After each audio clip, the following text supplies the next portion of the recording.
akan kami hadirkan untuk Anda dan mari kita ikuti informasi yang pertama.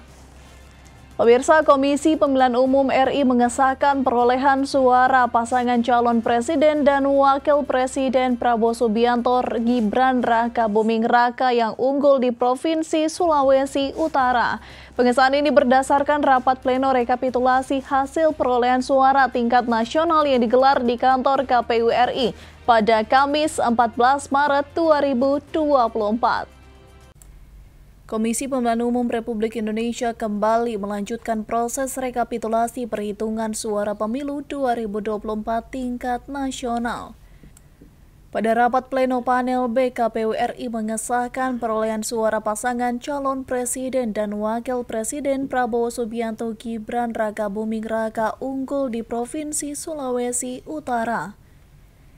Menurut Ketua KPU Sulut Kenli Poluan, jumlah penggunaan surat suara pemilu presiden dan wakil presiden sudah cocok dengan jumlah pemilih yang hadir ke tempat pemungutan suara serta jumlah suara sah dan tidak sah.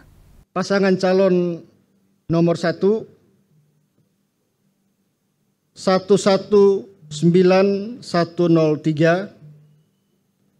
pasangan calon nomor 2 1229069, pasangan calon nomor 3 283796. Nanti DPD kita bahas sendiri pada saat kita